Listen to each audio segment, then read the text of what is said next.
Well, thanks for tuning in for the probably my last video on the campaign scenario system and the rules.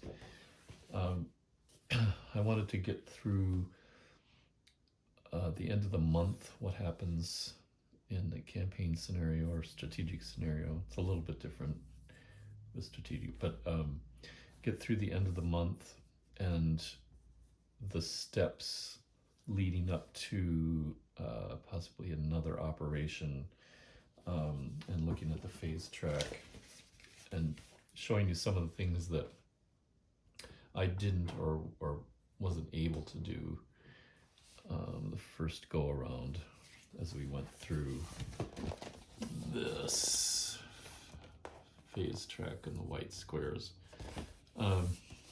So just as a situational update and a couple clarifications and things that I've had people correct me on in the way I played the last round. And something else that I caught when I reread the rules for the special rules for this scenario. At the end of the battle cycles, we got the U.S. fleet back to here. They're all unactivated or deactivated. The carrier force got back to Rabaul, and so we have a little bit of a split here because I didn't use all the air units and naval forces that are at Truk. So there's two splits, or two main forces. There's some ships here too as well for the Japanese. Guadalcanal is contested. These units are deactivated, so they're contesting the hex, but the base is still owned by the Japanese. U.S. has not managed to overtake that base,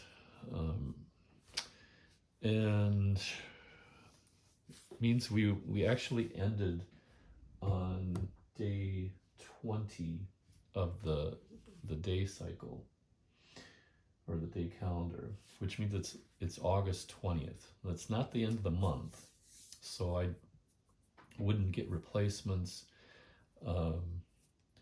There's a number of things you wouldn't do here. Even though we're at this cycle now, we would roll for weather, check for strategic intelligence. I'm gonna do all that, but I don't get any replacements. I don't get any more command points because it's allocated for just the entire month of August. I've already spent most of those on both sides. Isolation. This unit is not isolated because well, I have to check on the Japanese. I might have to check on that part of it. But I am within range of the headquarters to a, even though this is a contested hex, to a shoreline that's not interdicted by any F-type air units within 2 hexes, so that's not a problem. So they're not isolated there. And even if this was isolated, these engineer units, they would not be reduced because they only have one step anyway. One of the corrections I wanted to make before we got any farther, there's a couple of things. In the battle cycle, in the advantage determination phase, I was supposed to initially give, because it was surprise, and I will chalk this up to the fact that I had never done the surprise scenario. I hadn't played Midway, so I had never played with a surprise operational intelligence level.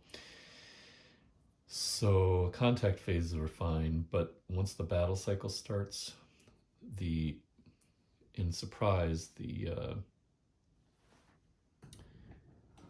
back up here. This task force, well, it would have been over here.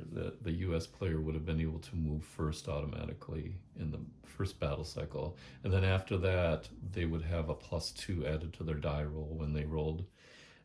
In the long run, I mean, I didn't play that correctly, but in the long run, it really didn't have any outcome on the battle. So I'll try to remember that next time.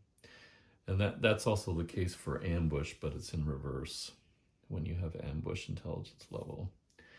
The other thing that I caught, oh, no, somebody else caught about the subs. You can search, let's just take an example here, take a task force out here. All right, say this task force is here. The sub patrol can search within range, 3 hex range of where they're at. Every time a task force moves into a new hex. So if they move, they can search. If they detect them, flip it over, they can attack. But task force can only be attacked once in a movement phase by sub patrol. So if I did an attack now and it moved again, I could search, I guess if I could search again. Maybe I didn't have as much information as I needed to about that task force, but I can't attack again. So you can only make one attack on a task force with a sub patrol. I could attack twice, but it has to be a different task force. So if there's a task force here and a task force here, and as long as they moved, if this moves here, I can attack. I can't attack the same task force if it moves another hex, but I could attack that one if it also moved. So something to remember. I knew that sub patrol could make 2 attacks in one movement phase in 2 different hexes, but I forgot that a task force can only be attacked once. Also, something I didn't catch before. I'd really recommend reading as soon as you start using sub patrols, read the sub patrol rules several times, including the search limitations. But another thing that I discovered, if I was talking about not being able to attack, if let's say this was 3, I think that would put me at below 1 as far as attacks because of the distance to the sub command base. So if I get below 1 when I do all the division, not only can I not attack, but I can't search either. So I think I did some searches possibly with I can't remember, either the US or the Japanese patrol, and I wasn't supposed to do that. You can't attack or search if you get below that ratio. Oh, I need to put this back where it was. And the other big thing, and this is something I think what's a little frustrating, I mean, it's just part of the way you have to approach the scenarios if it's anything below strategic scenario. And when you look at the special rules and you look at the reinforcements, etc., there are going to be exceptions to the way you would play the game if you're doing strategic scenario. And in this case with submarines, I ended up spending command points to create submarine patrols, but in this scenario you do not do that. There are 12 points given to the Japanese submarine command that they can use for patrols each cycle, and then 6 to the Allied side. That's it. You can't go over that. But the trick is you also keep coming back to that maximum. So in this situation, I switched these sub patrols already, even though they happen in the sub command. But just to show you what it would look like, I'm going to use the 6 here. It's a little more focused, and it makes sense. This is where you want to keep the Japanese detected as they travel into this area down the slot and to Guadalcanal. So it makes sense to have a sub patrol in this area, and it makes sense to have Japanese patrol in this area for the same reason, trying to detect and hinder the naval units coming towards Guadalcanal from that direction. So that's where I would place them if I had redone that. But the trick is, every time this falls below, let's say I got, the opponent got 3 hits on it, and I was at 3. Okay, the next time I come around to the submarine patrol phase, I get to put those back on the board. So I'll be back up to 6 again the next go around. The same goes for Japanese. If they get below 12, they would go back up to 12 the next round. It can never go above that unless, I don't think there's any reinforcements that would push it above. But that's the way they start this campaign scenario, 6 and 12. My decision, I think, is to put 12 here because they'll definitely be more effective as far as the number of attacks that they can make, since it's 1 patrol. So that, I think, is a wise decision, at least from my perspective. So that's where we're at towards the end of August, but there's no more command points that I can get until the month changes. So I checked for isolation, strategic transport. I'm going to check to see if I want to do any of that. Okay, I am not going to move any kind of units for strategic transport, but I am going to take off, if I can find out here. Oh. Let's see, here is the I injured, how did I put it there? The Ryujo, and take the Ryujo off for repairs. So this has 3 hits on it, and I can send it back to Japan for naval repairs, which I'll do just put it off to the side here. And then during the naval repair phase, they can get back 1 hit. I'd like to at least get 2 of those back before I send it back into action. There are no replacement points, there's no reinforcement because I haven't hit September yet. Engineering, I'm going to allow the Japanese, actually they don't have enough points, so that they've got a 1-step base here that I have to grab.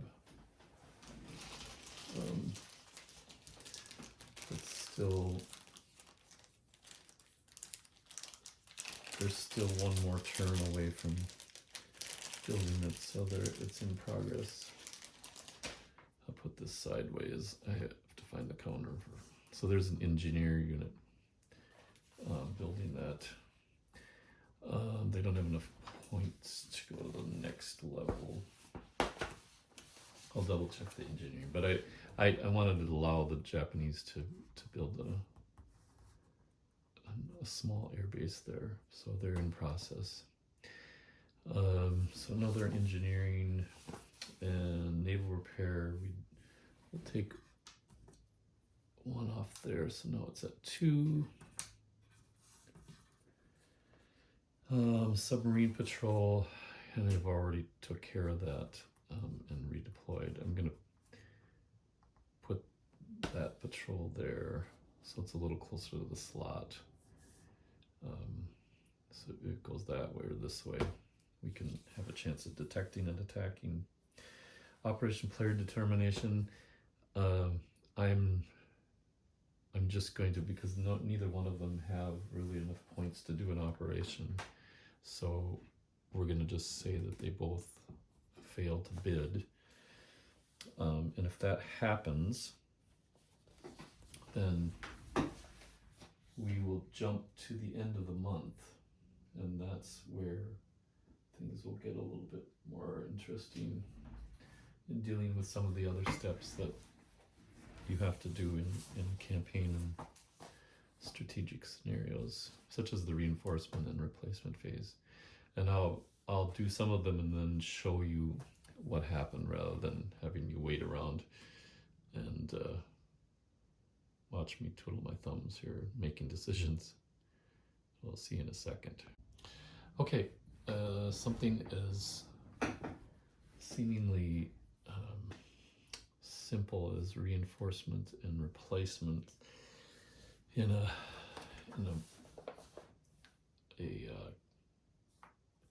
environment such as this one in the Pacific is a little bit more complicated. Again, you gotta look through the rules to find out what you can and can't do. But let me try to explain how I ended up doing this. First of all, reinforcements, that is a little bit more straightforward. The reinforcements for as a ground unit comes in this case I had, if I can reach over and grab it here, the Japanese had this K brigade, infantry brigade, and that has to be placed in a linked headquarters, so here. So that's where that goes. The U.S. received an engineer regiment and the Hornet with a full complement of L1 level fighters, or I should say single engine planes, because they're not all fighters necessarily. And those will go on the, let's get this down here, on this headquarters hex, so they'll go in Force 19. So another aircraft carrier, that's nice. And then there's one special rule about this second Marine. What happens is if, I'll read the special rule for this scenario that you have to follow to the letter.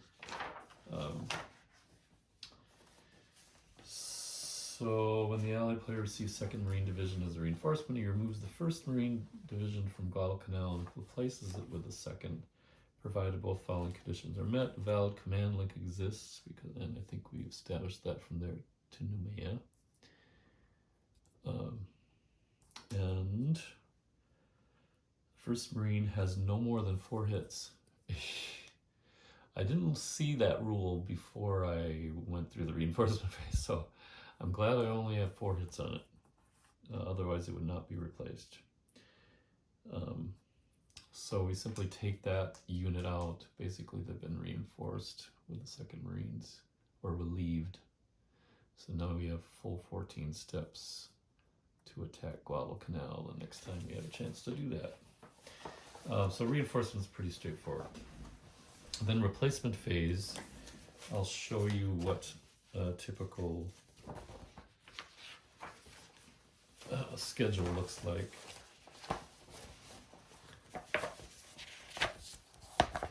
You can see, right, still short one light. Sorry about the shadows. So here's the August we didn't have it. September we just turned the month. We get 1 ground replacement and 3 level 1 air steps and 4 level 0 air steps. Now it does not delineate B, T, or F, so they can replace any steps in an air unit at L1. These could actually go to L0 as well. Now these could go to either L0 or to L1. If they go to an L1 air unit and they end up replacing more than 50% of the steps, that, let's just say an air unit had 4 steps. I'm not even going to take an air unit. So there's 2 hits on that. So there's 4 steps in the air unit. If I replace it with 2, and it's an L1, if I replace it with 2 steps to get it full strength, up to 6, so now it's a full strength unit, I'm fine. It can stay L1. But if I was, say, at 3, because that's only 50%, if I was at 3 steps with that unit and I replaced 2, that's over 50% of what the initial strength was before replacement, and now it drops down from level 1 air unit to level 0. And that makes perfect sense, because you're basically replacing it with so many inexperienced pilots that you're going to drag the whole level of that unit down. So that's a logical rule to me. Now the other part of the rule is on replacements. You can replace steps on a unit up to full value. So you can bring, if there's an air unit at this headquarters that had 3 steps missing and you had 3 steps available, you could bring it up to full strength if it's on a headquarters command hex that's linked. If it's not, if it's, say it's on one of these, and this happened as I was doing the replacement step, I'm not going to show you every single one that I changed, but you can only do 1 step replacement. So if I had an air unit here with 3 steps, I could only bring it up to 4 steps. I couldn't go all the way up to 6. So you can only bring it up 1 step, and it has to be what they call air bridged to the headquarters hex. And an air bridge is simply a bunch of linked air bases that are within range. Each individual air base is within range of the next one for that particular air unit. So if I was replacing a unit here or adding a step, and the range of this particular unit was 5, 1, 2, 3, 4, 5, I could not do it, because I do have an air base here, but it's 6 away. Now I don't think there's any air units that have a range of, I doubt that there's one with a range of 5, but if there was, it couldn't be replaced if it was sitting here. Typical, an F might be an 8 range or 7 range for some of the aircraft carriers with the Allied side. But at an 8 range, you can make it so 1, 2, 3, 4, 5, 6, it can get to here, and then it can get to here. So that's how an air bridge works. It's pretty simple. You just have to have linked air bases in order to replace that step. So I took care of the air replacements, took care of the reinforcements, and we're at the next step. Now a quick demonstration of the engineering phase, which is the next phase after reinforcements and replacements. Just zoom in on this location, Buin, if you pronounce it that way. There was no base here. There is a unit, an engineer unit. That's how the scenario started. Nothing else there. So in the first go round, which I should have done, I just forgot. The Japanese has to spend 5 points, 5 command points, and they place a base there and put a little construction marker with a 2 on it. So that was August, and it has to stay there the whole month. If I happen to bring a unit in there and engaged and tried to do an amphibious assault and they were engaged in combat, then it would have to start over. So they can't do anything for the whole month. So August they're sitting there. Now it's September, engineering phase. They spend another 5 command points, flip it to 1. And the same thing, they have to sit through September, not move or do anything else, not engage in combat.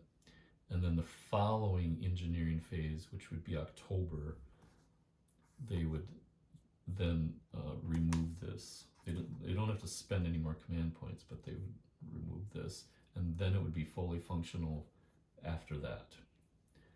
So as of right now, it's still got 1 month to go. So that's how the engineers build small bases. By the way, the Allied side, if that happened to be an Allied unit,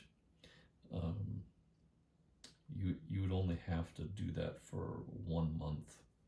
So they already start on the one side and spend 5 command points. So basically, it takes 2 full months for Japanese to build an air base and 10 command points, and it takes the Allied side 5 command points in just 1 month. So much easier. I should mention, I've rolled for this before, but the operational intelligence, the Japanese rolled a 9 again. So they are at level 3 operational intelligence, and the Allied is level 2. And at this point in the scenario, the command points for Japanese are 30, and the Allies also have 30. So we'll go through the bidding and see what happens at that point. All right, the Allied player, there's 30 points, command points available on each side, and I determined that the Allied player is going to make the last push. The Japanese have 65 points that are going to be available next turn, and so that's when their major push to either reinforce Guadalcanal or take back Guadalcanal, depending on the situation. So they're going to forego trying to get an operation this time around. So the Allied side wins it, and they'll spend 30 points that they bid. And I'm not going to go through the steps of getting together all the air units. What I probably will do is play through on my own how that ended up and what the results were. My whole goal with this series in the campaign scenario number 4 is just to show you the added steps that are involved in playing a campaign and how the month change works. One of the cool things about the month change is you could actually, this didn't happen this time around, it may happen next month, but you could have a campaign start partway through the month, and the month could change during the operation. So there's a whole number of steps you do if that happens, you kind of stop the operation and then do some of the other phases, and then you come back to it, depending if there are activated units or not. Well, at the time the month changes, so that's a whole nother level. This one is pretty straightforward because I just had one 21-day operation. Both players didn't really have enough command points to bid on an operation towards the end of the month, and when that happens, then the month just ends, and then you go through and start the weather, etc. By the way, the weather roll was clear. Imagine that. So one sunny skies in the Pacific in September. So I think we'll close, and I might post some or one short video that's going to be after the fact. I intend to play out this entire scenario, and then I might put together a few clips of what each of the ends of the months look like as far as what the situation is on the board and how that compared to history. So it's definitely another bunch of layers to put on, but if you take it step by step, it's definitely achievable, and I think it's both this interesting combination that some of us are looking for, where we want a game, we love the gaming aspect of it, but we're also trying to get a level of detail where it seems plausible, it seems realistic, it feels right. And I think that's what Pacific Wars is maybe out to achieve, like that balance between the two. As you go into the strategic scenario, I think the biggest issue is going to be just scope and having so many decisions to be made. It's not necessarily a whole bunch of other added steps, but because of the scope of it, you're going to be thinking about a lot of different operational areas at once, and that will take the time. That's where you probably have to get into face-to-face with multiple players on the side. So that's for another day. All right, thanks, and possibly see you after this concludes, and hopefully I get a new light. Thanks for checking in. See ya.